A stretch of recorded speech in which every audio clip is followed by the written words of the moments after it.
할머니, 지금 VIP 고객들이 많으니까 출금 업무는 ATM기 이용하세요. 여러분, 혹시 사람을 겉모습만 보고 판단해 본 적 있으신가요? 오늘 들려드릴 이야기는 정말 소름 끼치도록 통쾌한 복수담입니다. 평생 가난하게 살아온 것처럼 보였던 한 할머니가 자신을 무시한 은행 직원들에게 어떤 충격적인 반전을 안겨주었는지 끝까지 들어보세요. 정말 예상하지 못한 결말이 기다리고 있거든요. 그리고 이런 흥미진진한 이야기가 마음에 드신다면 구독과 좋아요 꼭 부탁드립니다. 2023년 가을 서울 강남구의 한 은행 지점에 평범해 보이는 할머니 한 분이 들어왔습니다. 김정순, 75세. 회색빛 파마머리에 검은색 패딩 점퍼를 입고 있었죠. 손에는 낡은 가죽 핸드백과 마트에서 흔히 볼 수 있는 장바구니를 들고 있었습니다. 정순 할머니는 천천히 은행 안을 둘러봤습니다. 번쩍번쩍한 대리석 바닥과 높은 천장, 그리고 깔끔하게 정리된 상담 데스크들이 눈에 들어왔죠. 평소보다 손님이 많은 편이었습니다. 점심시간이 지난 오후 2시경이었거든요. 할머니는 대기표를 뽑고 의자에 앉았습니다. 주변을 살펴보니 정장 차림의 직장인들, 명품 가방을 든 아주머니들, 그리고 양복을 말끔히 차려입은 중년 남성들이 대부분이었죠. 할머니의 소박한 차림새는 확실히 눈에 띄었습니다. 창구 직원들은 바쁘게 업무를 처리하고 있었습니다. 그 중에서도 특히 박대리라는 이름표를 단 30대 초반의 남성 직원이 유독 활발하게 움직이고 있었죠. 그는 VIP 고객들에게는 90도로 인사하며 극진히 대접했습니다. 어서 오십시오, 회장님. 오늘도 좋은 하루 되세요. 사모님, 이쪽으로 모시겠습니다. 특별 상담실에서 편히 앉아 계세요. 박대리의 목소리는 고객에 따라 확연히 달랐습니다. 돈 냄새가 나는 고객에게는 한없이 낮고 정중했지만 평범해 보이는 고객들에게는 사무적이고 차가웠죠.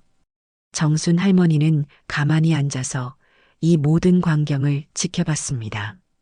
70년이 넘는 세월을 살아오면서 사람들의 이런 태도는 이미 익숙했거든요. 하지만 그렇다고 해서 기분이 좋을 리는 없었습니다. 할머니 차례가 되었습니다. 전광판에 할머니가 뽑은 번호가 표시되었죠. 정순 할머니는 천천히 일어나 박대리 창구로 향했습니다. 장바구니를 끌면서 걸어가는 모습이 어쩐지 쓸쓸해 보였어요. 네, 어떤 일로 오셨나요? 박대리의 목소리는 예상대로 건조했습니다.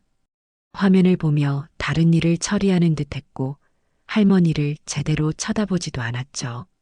이름표에는 분명 친절한 서비스라는 문구가 적혀 있었지만 실제 모습은 정반대였습니다. 100만 원 좀 찾으려고 하는데요. 정순 할머니의 목소리는 조용했지만 또렷했습니다.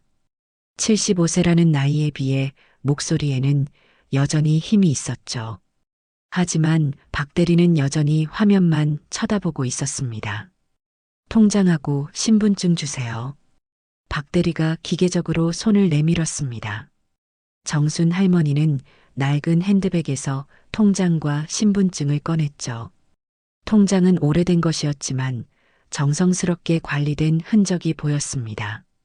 플라스틱 커버까지 씌워져 있었거든요. 박대리는 통장을 받아들고 잠깐 화면을 확인했습니다. 그의 표정에는 별다른 변화가 없었어요.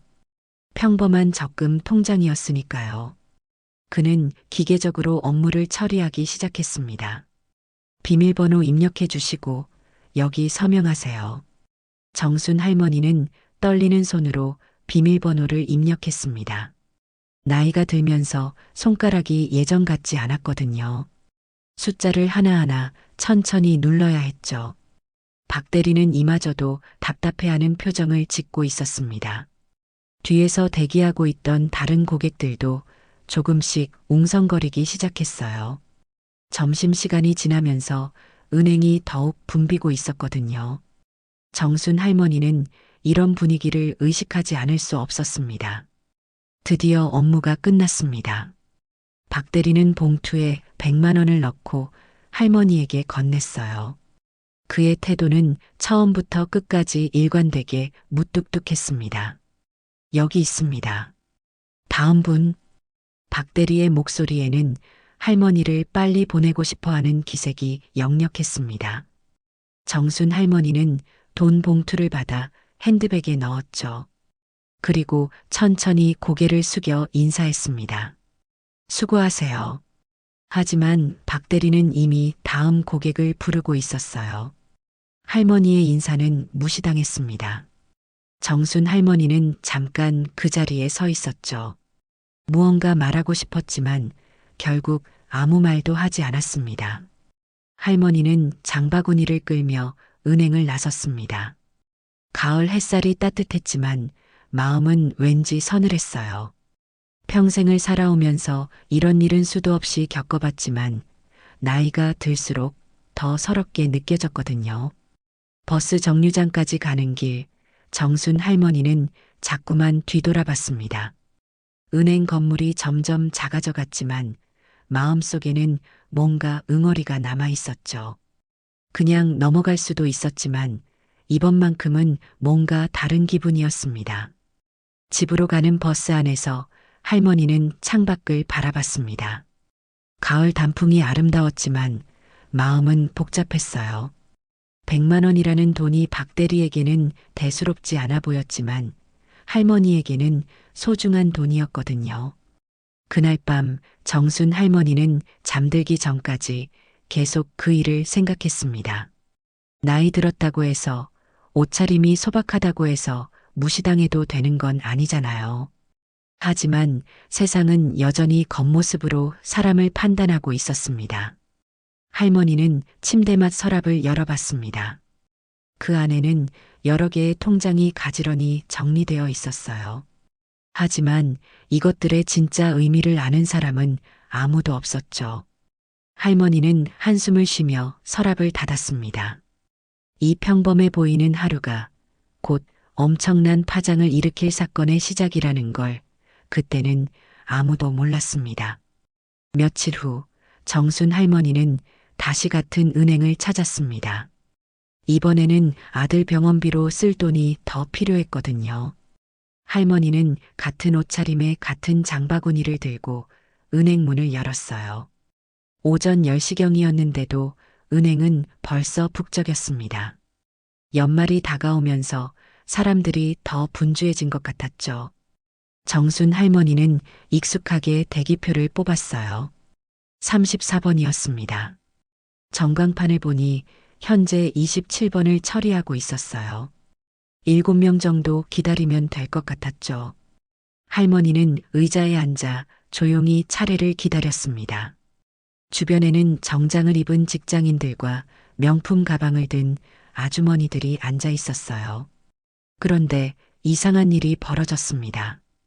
28번, 29번, 30번이 차례대로 불리더니 갑자기 35번이 호출됐거든요. 정순 할머니는 의아해하며 주변을 둘러봤어요. 분명히 자신의 차례인데 건너뛰어진 것 같았죠. 할머니가 조심스럽게 박 대리에게 다가가 말했습니다. 그런데 박 대리는 귀찮다는 듯이 고개를 들었어요. 화면을 확인하더니 입꼬리를 살짝 올렸습니다. 그의 표정에는 명백히 비웃음이 담겨 있었죠.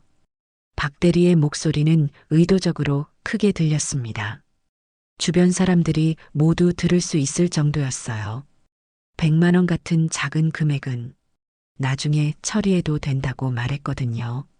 지금 급한 고객들이 많다면서요. 대기석에 앉아있던 다른 고객들이 하나둘씩 할머니를 쳐다보기 시작했습니다.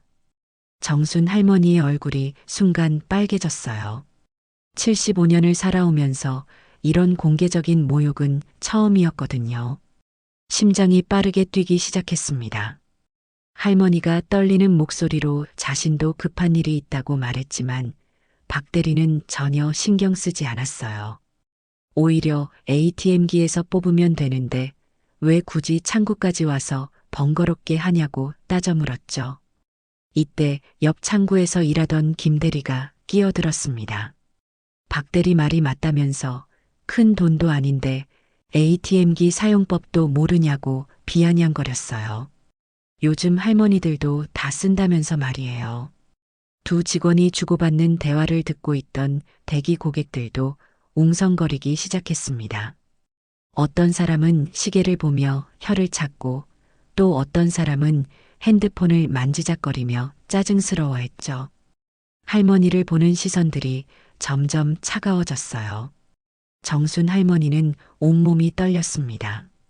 화가 나서가 아니라 수치심 때문이었어요. 평생을 성실하게 살아왔는데 이런 취급을 받아야 한다는 게 믿어지지 않았거든요. 목구멍이 막힌 것처럼 숨이 잘 쉬어지지 않았습니다. 할머니가 억울함이 가득한 목소리로 ATM기 사용이 어렵고 제 돈을 제가 찾는 게 뭐가 잘못되었냐고 물었어요. 하지만 박 대리는 오히려 더 건방진 태도를 보였습니다. 시대가 바뀌었다면서 이제는 큰 돈 거래하는 고객들 위주로 서비스한다고 했어요. 100만 원 가지고 VIP 대접 받을 생각은 하지 말라는 말까지 덧붙였죠. 주변에서 듣고 있던 다른 고객 중 한 명이 킥킥거리며 웃었습니다. 정순 할머니는 그 웃음소리가 가슴에 비수처럼 꽂히는 걸 느꼈어요. 평생 이런 모욕을 당해본 적이 없었거든요. 이때 지점장실에서 이소영 지점장이 나왔습니다. 40대 중반의 여성으로 겉보기에는 친절해 보였지만 눈빛은 차가웠어요. 그녀는 상황을 대충 파악하고 박 대리에게 무슨 일이냐고 물었습니다.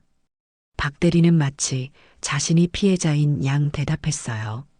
할머니가 100만 원 인출하려고 하는데 ATM기 사용하라고 안내해드렸더니 고집을 부린다고 말했죠. 이소영 지점장은 정순 할머니를 위아래로 훑어봤습니다. 낡은 옷차림, 허름한 가방, 그리고 마트 장바구니까지.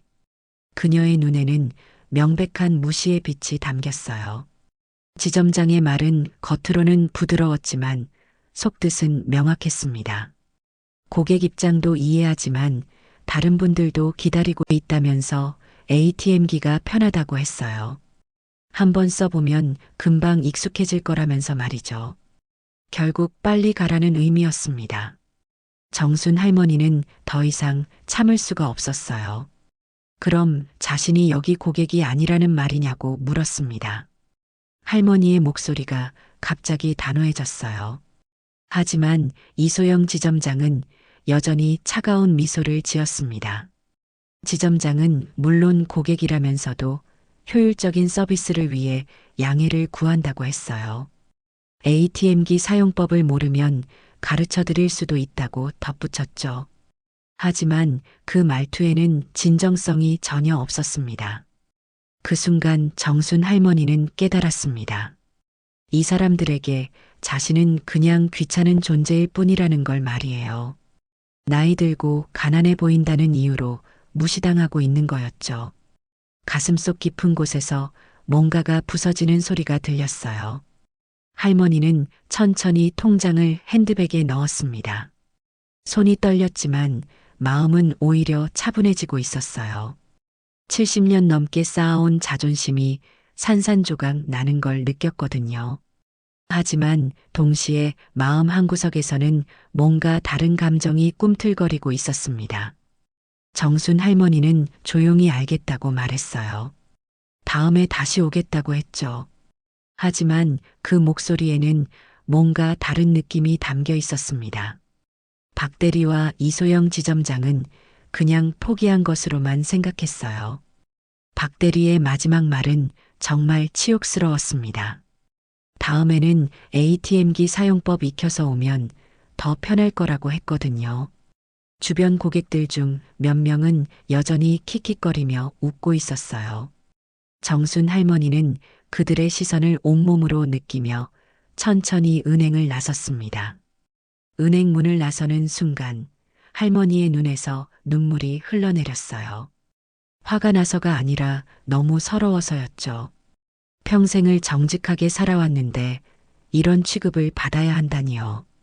가을 햇살이 따뜻했지만 마음은 얼음처럼 차가웠습니다. 버스 정류장에 앉아서도 할머니는 계속 울었습니다. 지나가는 사람들이 이상하게 쳐다봤지만 상관없었어요. 마음속에 있던 뭔가가 완전히 부서진 느낌이었거든요. 75년을 살면서 이렇게 무력감을 느껴본 적이 없었죠. 집에 돌아온 할머니는 거실 소파에 주저앉았습니다. 장바구니를 바닥에 던져놓고 한참을 멍하니 앉아 있었어요. 온몸에 힘이 빠졌습니다. 오늘 있었던 일이 꿈만 같았거든요. 그날 저녁 할머니는 밥도 제대로 먹지 못했습니다. 입맛이 전혀 없었거든요. 자꾸만 오늘 있었던 일이 떠올랐어요. 박대리의 비웃는 표정, 지점장의 차가운 미소, 그리고 다른 고객들의 웃음소리까지 모든 것이 생생했습니다. 밤이 되어서도 잠이 오지 않았습니다. 할머니는 침대에 누워서 천장을 바라봤어요. 마음속에는 분노와 억울함이 복잡하게 섞여 있었죠. 평생을 성실하게 살아왔는데 왜 이런 일을 당해야 하는지 이해할 수 없었어요. 하지만 할머니의 마음속에서는 뭔가가 꿈틀거리고 있었습니다. 단순한 분노가 아니라 더 깊은 차원의 감정이었어요. 자존심이 무너진 자리에 새로운 의지가 자라나고 있었거든요. 그날 밤 정순 할머니는 잠을 이루지 못했습니다. 자꾸만 오늘 은행에서 있었던 일이 머릿속에서 맴돌았거든요. 박대리의 비웃는 목소리, 지점장의 차가운 시선, 그리고 무엇보다 다른 고객들의 킥킥거리는 웃음소리가 귓가에서 떠나지 않았어요. 새벽 4시가 넘어서야 할머니는 침대에서 일어났습니다. 더 이상 누워 있을 수가 없었거든요. 거실로 나와 소파에 앉은 할머니는 깊은 한숨을 쉬었어요. 가슴이 답답하고 목이 메었습니다. 할머니는 자신의 지난 75년을 돌이켜봤습니다. 젊은 시절 남편과 함께 손바닥만 한 전셋집에서 시작해서 밤낮 없이 일하며 살아왔죠. 남편이 하던 작은 사업도 도왔고 아이들 뒷바라지도 했어요. 한 번도 남에게 손 벌리고 산 적이 없었는데 오늘은 왜 이런 굴욕을 당해야 했을까요? 특히 남편 김종철이 살아있을 때가 떠올랐습니다. 그는 건설업을 하면서도 항상 미래를 내다봤던 사람이었어요. 1980년대 후반 서울 외곽의 허허 벌판을 보며 했던 말이 생생했죠. 이 땅을 사놓으면 나중에 값이 오를 거라고 했거든요. 그때 할머니는 반대했었어요. 당장 생활하기도 빠듯한데 땅을 사다니요. 하지만 남편의 고집이 셌죠. 결국 동대문구 어느 동네에 땅 몇 평을 샀어요. 할머니는 그 돈으로 아이들 학원비라도 보태자고 했지만 남편은 나중에 이 땅이 가족을 먹여 살릴 거라고 했어요. 남편의 말이 맞았습니다. 10년 후 그 땅값은 10배가 넘게 뛰었거든요.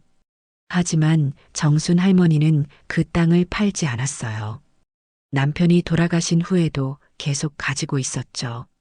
마치 남편과의 약속을 지키는 것처럼 말이에요. 할머니는 거실 한쪽 서랍으로 걸어갔습니다. 평소에는 절대 건드리지 않는 그 서랍을 조심스럽게 열었어요. 안에는 여러 개의 통장이 가지런히 정리되어 있었죠. 남편이 정리해두던 방식 그대로 보관하고 있었습니다. 첫 번째 통장을 꺼냈습니다.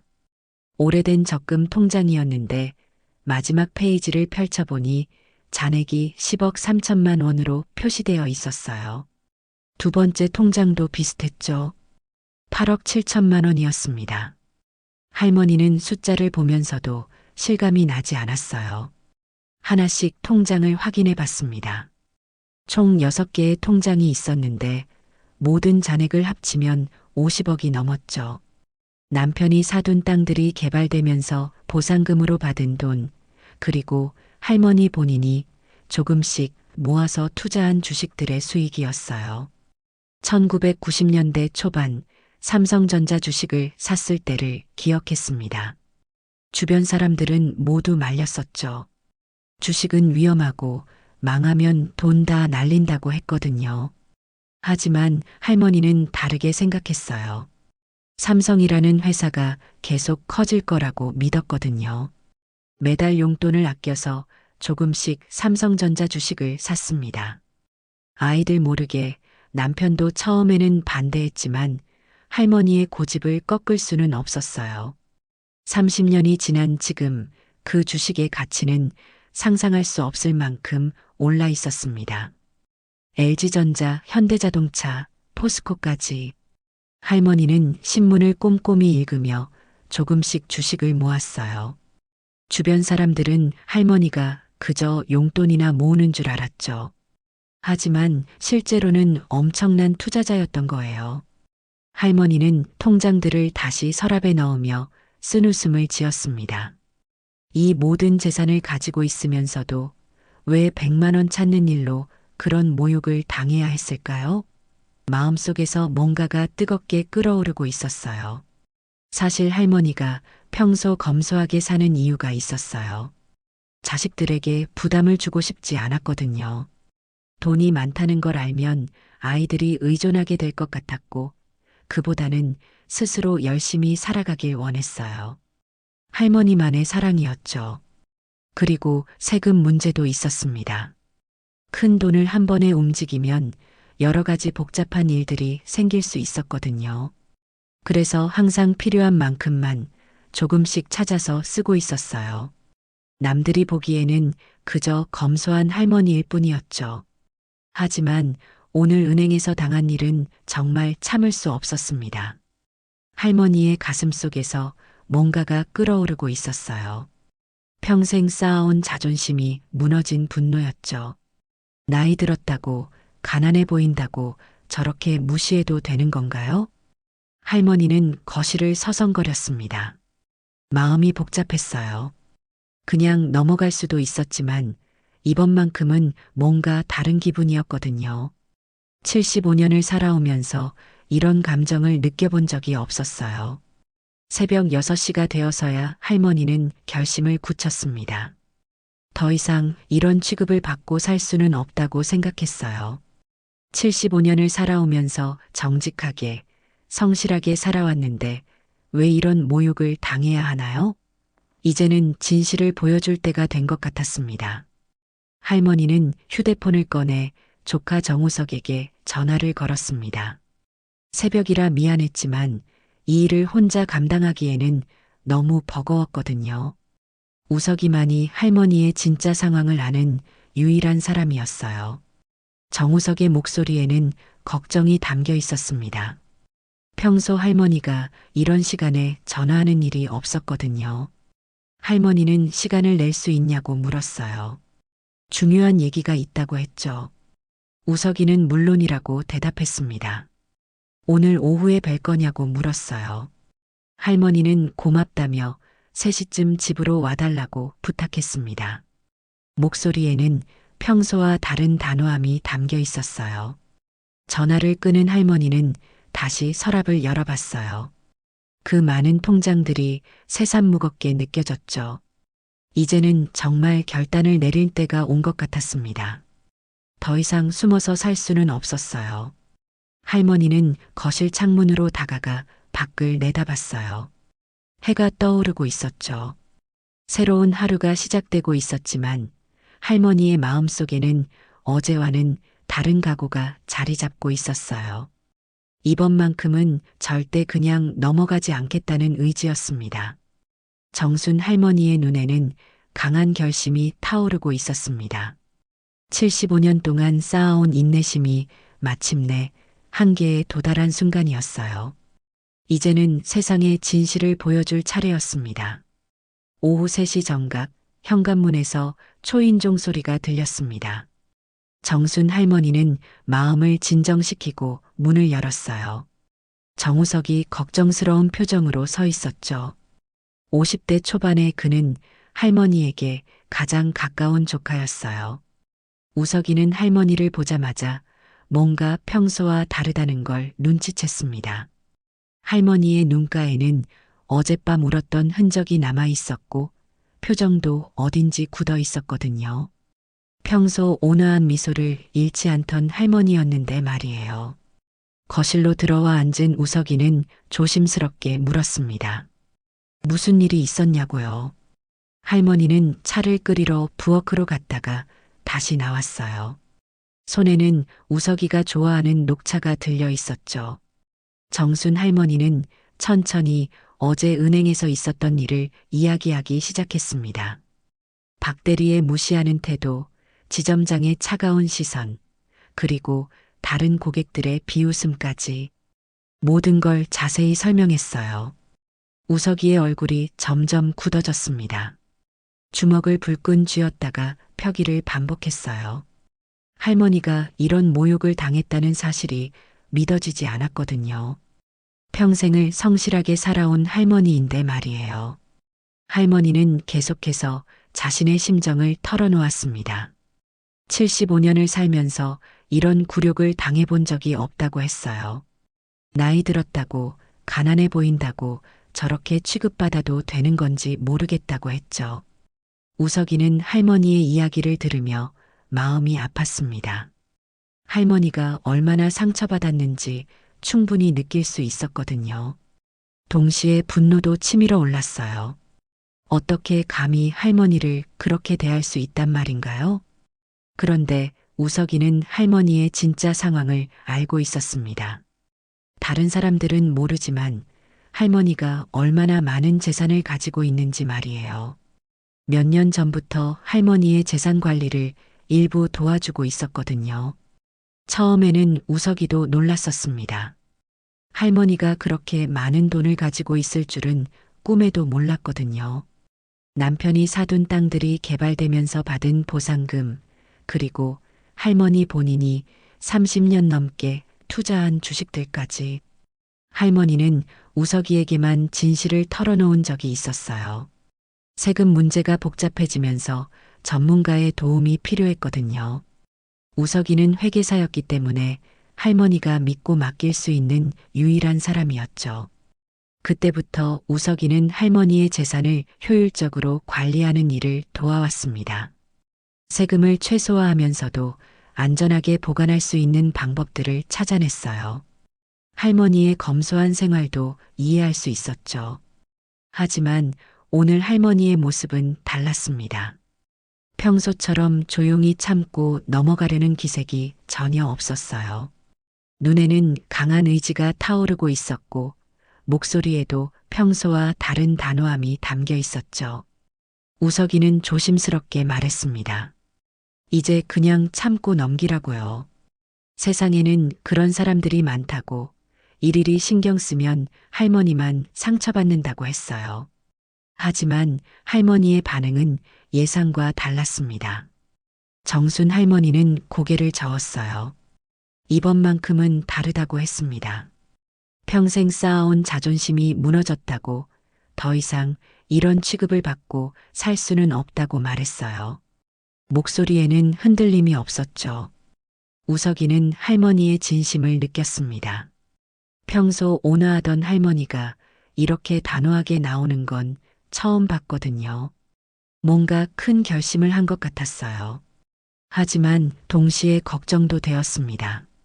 할머니는 우석이에게 솔직하게 물었어요. 자신의 재산을 모두 인출할 수 있냐고요. 한 번에 모든 계좌를 정리하고 싶다고 했죠. 우석이는 깜짝 놀랐습니다. 50억이 넘는 돈을 한 번에 움직인다는 건 쉬운 일이 아니었거든요. 기술적으로는 가능하다고 우석이가 답했습니다. 하지만 여러 가지 절차가 필요하고 세금 문제도 복잡해질 거라고 설명했어요. 무엇보다 왜 갑자기 그런 생각을 하게 되었냐고 물었죠. 정순 할머니는 천천히 자신의 계획을 이야기했습니다. 그 은행에 가서 모든 돈을 인출하겠다고 했어요. 자신을 무시한 사람들에게 진실을 보여주고 싶다고 했죠. 더 이상 숨어서 살지 않겠다고 다짐했어요. 우석이는 할머니의 마음을 이해했습니다.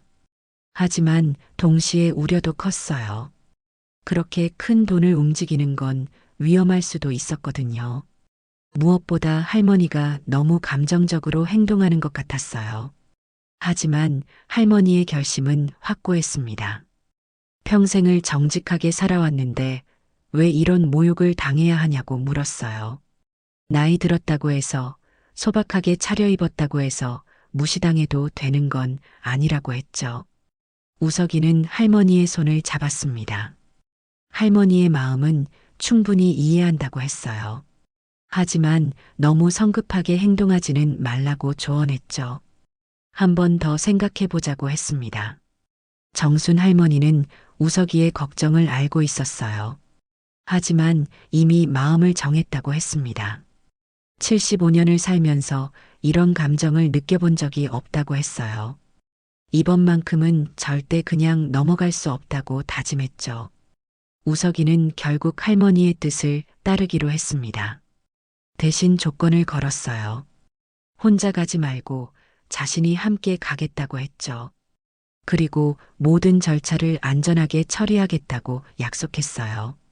할머니는 고마워했습니다. 우석이가 함께 가준다니 든든했어요. 하지만 동시에 미안한 마음도 들었죠. 조카에게 이런 부담을 주게 되어서 말이에요. 우석이는 할머니에게 말했습니다. 가족이니까 당연한 일이라고요. 그리고 사실 자신도 그 은행 직원들의 태도가 화가 난다고 했어요. 할머니와 함께 가서 제대로 된 서비스를 받고 싶다고 했죠. 두 사람은 계획을 세우기 시작했습니다. 언제 가는 게 좋을지, 어떤 순서로 일을 처리할지 논의했어요. 우석이는 전문가답게 차근차근 절차를 설명해 줬습니다. 정순 할머니는 마음이 조금씩 진정되었어요. 우석이가 함께 해준다니 든든했거든요. 하지만 결심은 변하지 않았습니다. 이번만큼은 자신의 자존심을 지키고 싶었어요. 해가 저물어가고 있었습니다. 우석이는 할머니와 마지막으로 확인했어요. 정말 이 일을 진행할 거냐고요. 할머니는 고개를 끄덕였습니다. 75년을 살면서 이런 모욕을 당한 건 처음이라고, 더 이상 참을 수 없다고 했어요. 우석이는 알겠다고 했습니다. 그럼 내일 아침에 모든 준비를 끝내고 모레 은행에 가자고 제안했어요. 할머니는 동의했습니다. 마침내 결단을 내릴 때가 온 것 같았거든요. 집을 나서는 우석이의 마음도 복잡했습니다. 할머니의 상처받은 마음은 이해했지만 과연 이런 방법이 옳은 건지 확신이 서지 않았거든요. 하지만 할머니의 결심을 꺾을 수는 없었어요. 이틀 후 목요일 오전, 정순 할머니는 평소와는 다른 모습으로 집을 나섰습니다. 검은색 정장에 진주 목걸이를 걸고 고급 가죽 핸드백을 들었어요. 머리도 미용실에서 새로 손질했죠. 완전히 다른 사람처럼 보였습니다. 우석이가 할머니 집 앞에서 기다리고 있었어요. 그도 정장을 말끔히 차려입고 서류 가방을 들고 있었죠. 할머니를 보자 깜짝 놀랐습니다. 평소의 소박한 모습과는 너무나 달랐거든요. 택시를 타고 은행으로 향하는 길, 할머니의 마음은 복잡했습니다. 설렘과 긴장이 교차했어요. 75년을 살면서 이런 기분을 느껴본 적이 없었거든요. 동시에 두려움도 있었죠. 과연 자신의 선택이 옳은 건지 말이에요. 우석이는 할머니를 위로했습니다. 너무 긴장하지 말라고, 자신이 모든 걸 도와주겠다고 했어요. 하지만 할머니는 이미 마음을 굳혔습니다. 이번만큼은 절대 뒤로 물러서지 않겠다고 다짐했어요. 은행에 도착했을 때는 오전 10시 30분이었습니다. 지난번과 같은 시간대였죠. 할머니는 심호흡을 하고 은행 문을 열었어요. 우석이가 옆에서 지켜봤습니다. 은행 직원들은 할머니를 알아보지 못했어요. 말끔한 정장 차림의 할머니가 며칠 전에 그 할머니와 같은 사람이라고는 상상도 못했거든요. 게다가 양복 차림의 중년 남성까지 함께 있었으니까요. 정순 할머니는 차분하게 대기표를 뽑았습니다. 이번에는 37번이었어요. 우석이와 함께 의자에 앉아 조용히 기다렸죠. 마음은 두근거렸지만 표정은 침착했습니다. 주변 사람들의 시선이 느껴졌어요. 하지만 이번에는 무시하는 시선이 아니었습니다. 오히려 호기심 어린 눈빛들이었죠. 할머니의 품격 있는 모습과 우석이의 전문적인 차림새가 사람들의 관심을 끌었어요. 박대리가 할머니를 쳐다봤지만 알아보지 못했습니다. 며칠 전에 초라한 할머니와는 너무나 다른 모습이었거든요. 오히려 VIP 고객인 줄 알고 더 정중한 태도를 보였어요. 할머니의 차례가 되었습니다. 전광판에 37번이 표시되자 정순 할머니는 천천히 일어났어요. 우석이도 함께 일어나 할머니를 따라갔습니다. 두 사람이 박대리 창구로 향하는 모습은 당당했어요. 박대리는 할머니와 우석이를 보고 깍듯하게 인사했습니다. 고급스러운 차림새 때문에 VIP 고객으로 생각한 거였어요. 평소와는 완전히 다른 태도였죠. 정순 할머니는 조용하지만 분명한 목소리로 말했습니다. 전 계좌에 있는 돈을 전부 인출하고 싶다고요. 모든 거래를 정리하겠다고 했죠. 박대리는 순간 당황했어요. 전부 인출한다는 게 무슨 의미인지 물었습니다. 할머니는 차분하게 대답했어요. 이 은행의 모든 계좌를 해지하고 돈을 찾아가겠다고 했죠. 우석이가 옆에서 서류 가방을 열어 필요한 서류들을 꺼냈어요. 박대리는 할머니의 통장들을 받아 컴퓨터로 조회하기 시작했습니다. 처음에는 대수롭지 않게 생각했어요. 아무리 많아봐야 얼마나 되겠냐고 생각했거든요. 하지만 화면에 나타난 숫자를 보고 얼굴이 창백해졌어요. 첫 번째 계좌의 잔액이 10억 3천만 원이었습니다. 박대리는 눈을 의심했어요. 혹시 자신이 잘못 본 건 아닌지 다시 확인했죠. 하지만 숫자는 분명했습니다. 두 번째 계좌도 마찬가지였습니다. 8억 7천만 원이었어요. 박대리의 손이 떨리기 시작했습니다. 세 번째, 네 번째 계좌까지 확인하자 총 잔액이 50억을 넘어갔어요. 박대리는 말문이 막혔습니다. 이런 거액을 가진 고객을 본 적이 없었거든요. 게다가 이 할머니가 며칠 전에 100만 원 때문에 왔다 갔던 그 할머니와 같은 사람이라는 생각은 전혀 하지 못했어요. 우석이가 차분하게 말했습니다. 모든 절차를 신속하게 처리해 달라고요. 필요한 서류는 모두 준비되어 있다고 했죠. 전문적인 용어들을 사용하며 업무를 설명하는 모습이 인상적이었어요. 박대리는 당황한 채로 지점장을 불렀습니다. 이런 큰 금액의 거래는 지점장의 승인이 필요했거든요. 이소영 지점장이 급하게 나왔어요. 무슨 일이냐고 물었죠. 박대리가 상황을 설명하자 지점장의 얼굴도 놀람으로 일그러졌습니다. 50억이 넘는 돈을 인출하겠다는 고객이라니요. 지점장은 급하게 할머니와 우석이에게 다가갔어요. 이소영 지점장은 90도로 허리를 숙여 인사했습니다. 평소와는 완전히 다른 모습이었어요. 며칠 전에 할머니를 무시했던 그 사람이 맞는지 의심스러울 정도였죠. 지점장은 할머니께 특별실에서 편히 상담받으라고 제안했습니다. 이런 큰 거래는 일반 창구에서 처리하기 어렵다고 했어요. 하지만 정순 할머니는 고개를 저었습니다. 할머니는 조용하지만 단호하게 말했어요. 여기서 처리하겠다고요. 모든 사람들이 보는 앞에서 하겠다고 했죠. 지점장은 당황했지만 할머니의 뜻을 거스를 수 없었어요. 주변 고객들이 웅성거리기 시작했습니다. 50억이라는 말이 들렸거든요. 사람들은 할머니와 우석이를 신기한 듯 쳐다봤어요. 누가 이런 거액의 돈을 가지고 있는지 궁금해했죠. 박 대리는 떨리는 손으로 업무를 처리하기 시작했습니다. 한 계좌씩 해지하면서 돈을 준비했어요. 하지만 이런 큰 금액은 미리 준비가 필요했습니다. 은행에 현금이 부족했거든요. 지점장이 급하게 본점에 연락했습니다. 긴급히 현금을 준비해달라고 요청했어요. 동시에 다른 직원들에게도 도움을 요청했죠. 은행 전체가 술렁거리기 시작했어요. 정순 할머니는 모든 상황을 조용히 지켜봤습니다. 평소와는 완전히 다른 대접을 받고 있었어요. 며칠 전에 무시와는 정반대였죠. 마음속에서는 복잡한 감정이 일어나고 있었어요. 우석이는 할머니 곁에서 모든 절차를 도왔습니다. 전문적인 지식으로 업무를 빠르게 진행시켰어요. 은행 직원들도 우석이의 전문성에 감탄했죠. 시간이 흘러가면서 은행은 점점 더 소란스러워졌습니다. 이런 큰 거래를 보는 일은 흔치 않았거든요.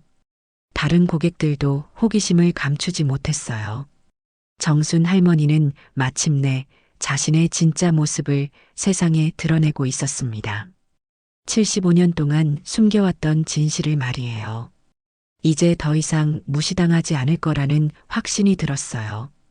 오후 1시가 넘어서야 모든 준비가 완료되었습니다. 본점에서 급하게 현금을 운송해 왔고 은행의 모든 직원들이 이 특별한 거래에 매달렸어요. 50억이 넘는 거액을 한 번에 인출하는 일은 이 지점 역사상 처음 있는 일이었거든요. 박 대리는 식은땀을 흘리며 업무를 처리했습니다. 손이 계속 떨렸어요. 며칠 전에 자신이 무시했던 할머니가 이런 거액의 돈을 가지고 있었다니 상상도 못했거든요. 계좌를 하나씩 정리할 때마다 가슴이 쿵쿵 뛰었어요.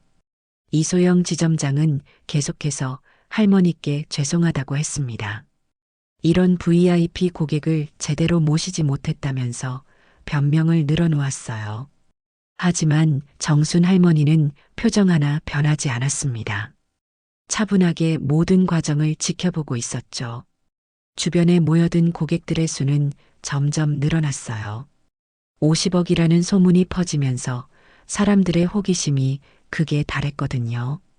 어떤 할머니가 이런 큰 돈을 가지고 있는지, 왜 갑자기 모든 돈을 인출하는지 궁금해했죠. 우석이는 할머니 옆에서 모든 서류를 점검했습니다. 전문가다운 모습으로 계약서 하나하나를 꼼꼼히 확인했어요. 은행 직원들도 우석이의 전문성에 감탄하며 더욱 신중하게 업무를 처리했죠. 드디어 모든 계좌 해지가 완료되었습니다. 박 대리가 마지막 서류에 도장을 찍는 순간 은행 안은 조용해졌어요.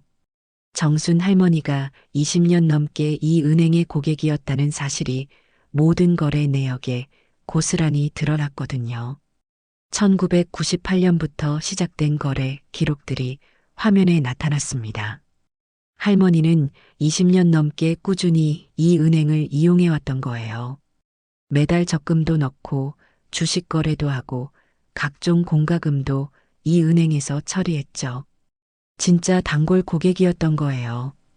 이소영 지점장의 얼굴이 창백해졌습니다. 이제야 며칠 전에 그 할머니가 누구였는지 기억이 났거든요. 100만 원 인출하려다가 모욕당하고 돌아갔던 바로 그 할머니였어요. 등골이 서늘해졌습니다. 박 대리도 마찬가지였어요. 자신이 무시했던 그 할머니가 은행의 최대 고객 중 한 명이었다니요. 며칠 전에 ATM기 사용법을 가르쳐 주겠다고 비아냥거렸던 자신의 모습이 떠올랐어요. 얼굴이 빨갛게 달아올랐습니다. 정순 할머니는 이제야 입을 열었습니다. 목소리는 조용했지만 힘이 있었어요. 며칠 전에 100만 원을 찾으러 왔을 때를 기억하냐고 물었거든요. 박 대리와 지점장의 얼굴이 더욱 창백해졌어요. 할머니는 계속해서 말했습니다. 그날 얼마나 모욕적인 대우를 받았는지, 얼마나 상처받았는지 차근차근 설명했어요. 나이 들었다고, 옷차림이 소박하다고 해서 그런 취급을 받아야 했냐고 물었죠. 은행 안의 모든 사람들이 할머니의 말에 귀를 기울였습니다. 며칠 전에 무슨 일이 있었는지 알 수 있었어요. 사람들의 시선이 박 대리와 지점장에게 쏠렸죠. 비판적인 눈빛들이었어요. 할머니는 20년 넘게 이 은행의 단골 고객이었다고 했습니다. 한 번도 다른 은행으로 옮기려고 생각해 본 적이 없었다고 했어요. 믿고 맡겼던 은행에서 그런 대우를 받았다는 게 너무 실망스럽다고 했죠. 박 대리는 땀을 뻘뻘 흘리며 사과했습니다. 자신이 잘못했다고, 죄송하다고 연신 고개를 숙였어요. 하지만 이미 늦었어요.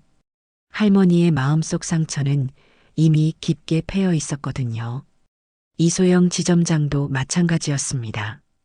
자신도 모르게 그날 할머니를 무시했던 일을 사과했어요. VIP 고객인 줄 몰랐다고, 앞으로는 절대 그런 일이 없을 거라고 약속했죠. 하지만 할머니의 표정은 변하지 않았어요. 정순 할머니는 조용히 말했습니다. VIP 고객이어서 잘 대해달라는 게 아니라고요. 모든 고객을 사람으로서 존중해달라는 거라고 했어요. 돈에 많고 적음으로 사람을 판단하지 말라고 했죠. 할머니의 말에 주변 고객들이 고개를 끄덕였습니다. 정말 옳은 말이었거든요. 은행 직원들도 할머니의 말에 깊이 반성하는 모습이었어요. 우석이가 할머니를 도와 현금을 정리했습니다. 50억이 넘는 돈을 안전하게 보관하기 위해 특별한 가방들을 준비했어요. 은행에서도 보안 요원을 배치해 안전을 보장했죠. 모든 절차가 끝나갈 무렵 할머니는 마지막으로 말했습니다. 이 돈을 다른 은행으로 옮길 거라고요. 더 이상 이곳에서 거래하고 싶지 않다고 했어요. 20년 넘게 쌓아온 신뢰가 며칠 전 그 일로 완전히 무너졌다고 했죠. 이소영 지점장은 간절히 부탁했습니다. 다시 한번 기회를 달라고, 앞으로는 절대 그런 일이 없을 거라고 약속했어요. 하지만 할머니의 마음은 이미 굳어져 있었습니다. 박 대리는 무릎까지 꿇으며 사과했어요. 자신의 잘못이라고 할머니에게 용서를 빌었죠. 하지만 할머니는 이미 결심을 굳혔습니다. 더 이상 이 은행과는 거래하지 않겠다고 했어요. 주변 고객들도 할머니의 결정을 이해했습니다. 누구라도 그런 모욕을 당했다면 같은 선택을 했을 거라고 생각했어요. 오히려 할머니의 품격 있는 대응에 감탄했죠. 그날 오후 은행에서 일어난 일은 삽시간에 소문이 퍼졌습니다. 50억을 가진 할머니가 직원들의 무시 때문에 모든 돈을 인출했다는 이야기가 입에서 입으로 전해졌어요. SNS에도 올라가기 시작했고 저녁 뉴스에서도 다뤘죠. 이소영 지점장은 본점에 급하게 보고해야 했습니다. 이런 큰 사건을 숨길 수는 없었거든요. 본점에서는 즉시 조사팀을 파견했어요. 무슨 일이 일어났는지 정확히 파악하고 싶어 했죠. 박 대리는 그날 밤 잠을 이루지 못했습니다. 자신의 잘못된 판단 때문에 은행이 최대 고객을 잃게 되었다는 죄책감에 시달렸어요. 50억이라는 거액이 얼마나 큰 손실인지 뼈저리게 느꼈거든요. 다음 날 아침 지역신문에 이 이야기가 실렸습니다. 나이 차별당한 할머니의 통쾌한 복수라는 제목이었어요. 기사에는 은행의 실명까지 거론되었죠. 댓글에는 할머니를 응원하는 내용들이 가득했어요. 온라인 커뮤니티에서도 이 이야기가 화제가 되었습니다. 사람들은 할머니의 통쾌한 복수에 박수를 보냈어요. 동시에 은행의 차별적 서비스에 대해 비판했죠. 해당 은행에 대한 부정적 여론이 확산되기 시작했어요. 은행 본점에서는 긴급 회의를 열었습니다. 이미 회사 이미지에 큰 타격이 가해지고 있었거든요.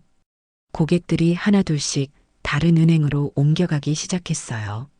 특히 나이 많은 고객들의 이탈이 심각했죠. 조사 결과 박 대리의 잘못이 명확하게 드러났습니다. 고객을 차별적으로 대우했고 무시하는 발언을 했다는 것이 확인되었어요. 여러 목격자들의 증언도 있었죠. 더 이상 변명할 여지가 없었어요. 이소영 지점장도 마찬가지였습니다. 상황을 제대로 파악하지 못하고 박 대리의 편을 들었다는 게 문제였어요. 지점장으로서 고객을 보호해야 할 책임을 다하지 못했죠. 본점에서는 즉시 징계 조치를 내렸습니다. 박 대리는 정직 3개월과 함께 고객 응대 재교육을 받아야 했어요. 이소영 지점장도 경고 처분을 받고 관리 책임을 추궁당했죠. 두 사람 모두 승진해서 제외되었어요. 하지만 이미 입은 피해는 돌이킬 수 없었습니다.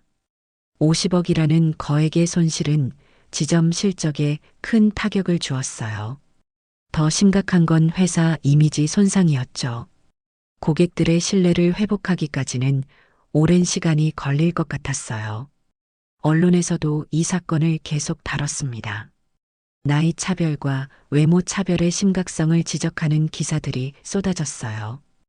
은행업계 전체에 경종을 울리는 사건이 되었죠. 다른 은행들도 직원 교육을 강화하기 시작했어요. 정순 할머니는 집에서 이 모든 상황을 지켜봤습니다. TV 뉴스에서 자신의 이야기가 나오는 걸 보니 기분이 복잡했어요. 유명해지는 게 목적이 아니었는데 이렇게 큰 파장이 일 줄은 몰랐거든요. 하지만 할머니는 후회하지 않았습니다. 자신이 겪은 일이 다른 사람들에게는 일어나지 않았으면 좋겠다고 생각했어요. 나이나 외모로 사람을 차별하는 일이 줄어들기를 바랐죠. 우석이는 할머니를 위로했습니다. 옳은 일을 했다고 많은 사람들이 할머니를 응원하고 있다고 말했어요. 실제로 할머니께 응원 편지들이 계속 도착하고 있었거든요. 한편 다른 은행들에서는 할머니에게 연락을 취하기 시작했습니다. VIP 고객으로 모시겠다고 최고의 서비스를 제공하겠다고 약속했어요.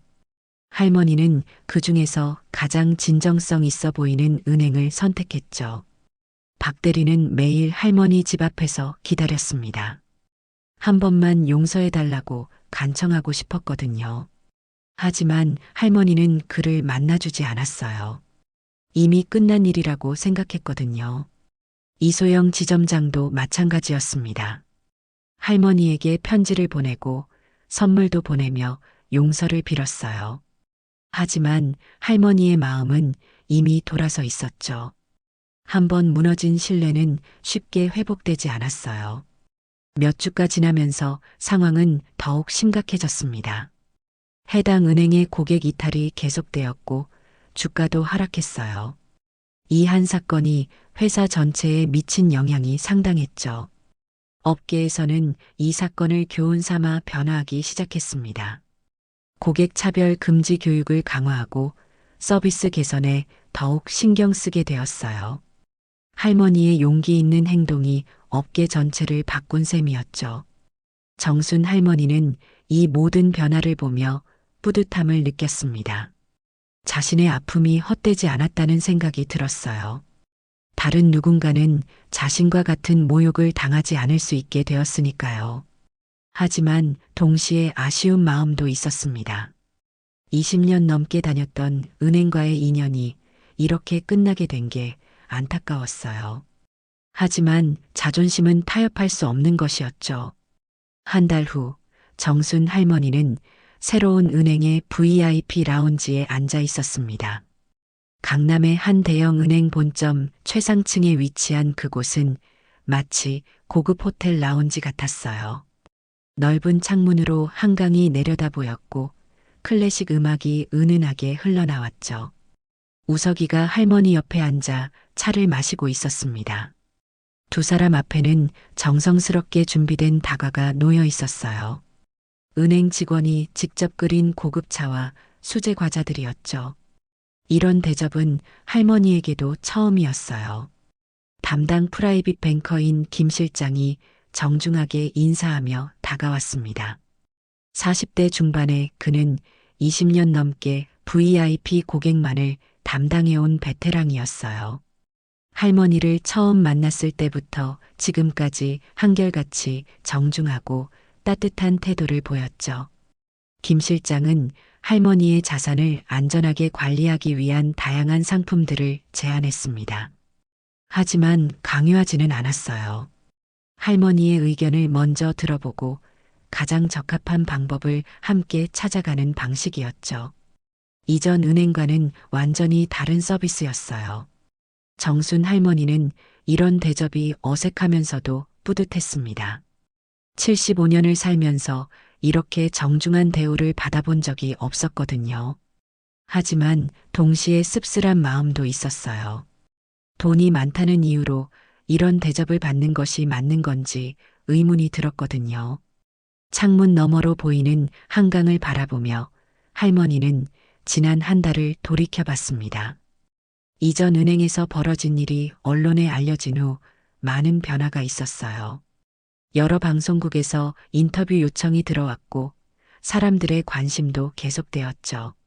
하지만 할머니는 대부분의 인터뷰를 거절했습니다. 유명해지려고 한 일이 아니었거든요. 단지 자신의 자존심을 지키고 싶었을 뿐이었어요. 다만 몇 개의 선별된 매체와만 인터뷰를 했죠. 나이 차별의 심각성을 알리기 위해서였어요. 그 결과 사회적으로 큰 변화가 일어나기 시작했습니다. 여러 기업들이 고객 서비스 교육을 강화했고 나이나 외모로 차별하지 않겠다는 선언을 내놓았어요. 할머니의 용기 있는 행동이 사회 전체에 긍정적 영향을 미친 거였죠. 우석이는 할머니를 자랑스러워했습니다. 이모의 행동이 많은 사람들에게 희망을 주었다고 말했어요. 실제로 비슷한 차별을 당했던 노인분들이 할머니께 감사 인사를 전해오기도 했거든요.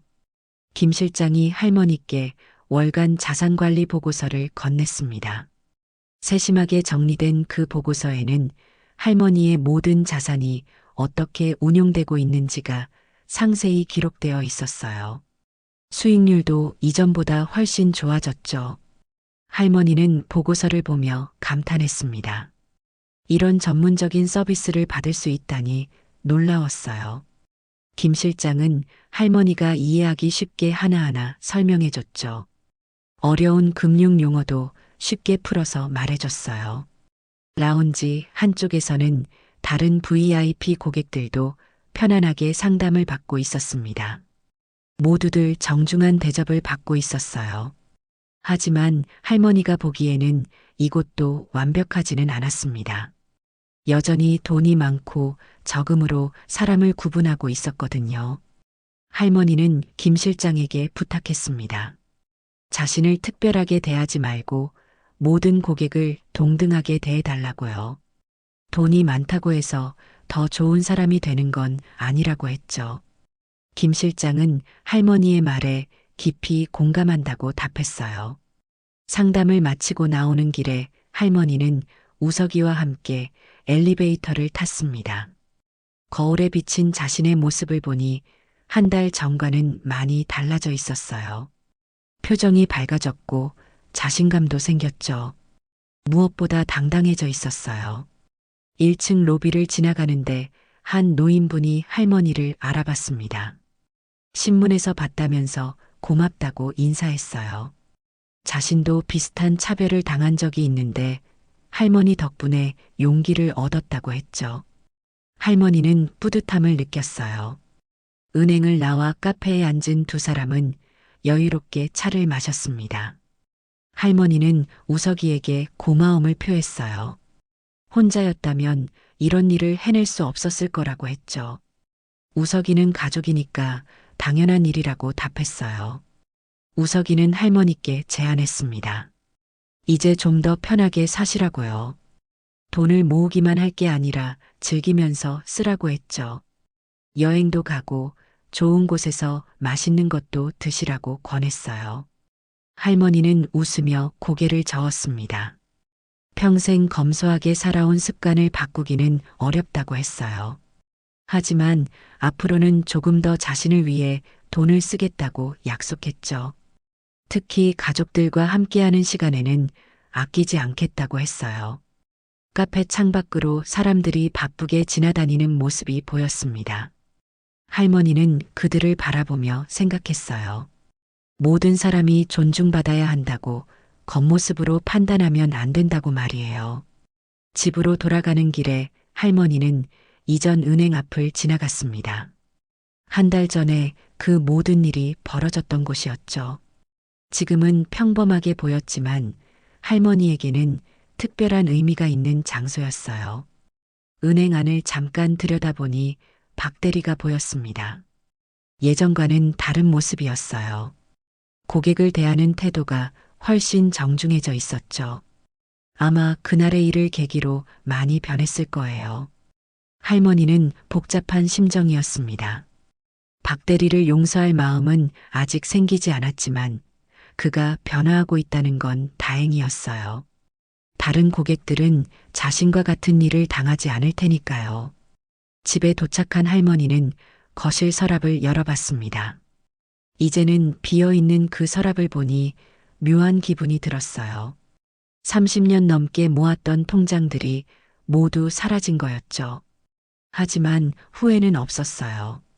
할머니는 새로 받은 통장을 서랍에 넣었습니다. 이제는 새로운 시작이었어요. 75세라는 나이가 무색할 만큼 당당하고 자신감 넘치는 모습으로 말이에요. 그날 밤 할머니는 편안하게 잠들었습니다. 한 달 전까지만 해도 상상할 수 없었던 일이었어요. 자존심을 되찾고 사회에 작은 변화를 일으킨 뿌듯함 때문이었죠. 꿈속에서 할머니는 젊은 시절의 자신을 만났습니다. 그때의 자신에게 말했어요. 나이 들어도 포기하지 말라고, 끝까지 자존심을 지키라고 했죠. 그것이 인간의 존엄성이라고 말이에요. 정순 할머니의 이야기는 이렇게 끝이 났습니다. 하지만 그 영향은 계속되고 있어요. 많은 사람들이 할머니의 용기를 기억하며 차별 없는 세상을 만들어가고 있거든요. 진짜 부는 돈이 아니라 사람의 품격과 존엄성에 있다는 교훈을 남기면서 말이에요. 여러분 어떠셨나요? 정말 통쾌하지 않았나요? 겉모습만 보고 사람을 판단했던 은행 직원들이 마지막에 어떤 표정을 지었을지 상상만 해도 속이 시원합니다. 이 이야기가 우리에게 주는 교훈은 분명해요. 사람을 돈이나 외모로 판단하면 안 된다는 것, 그리고 진짜 부는 눈에 보이지 않는 곳에 숨어 있다는 거죠. 앞으로는 모든 사람을 존중하는 마음을 가져야겠어요. 이런 감동적이고 교훈적인 이야기가 더 보고 싶으시다면 구독과 좋아요, 알림 설정까지 꼭 부탁드려요. 다음에도 더 재미있는 이야기로 찾아뵙겠습니다.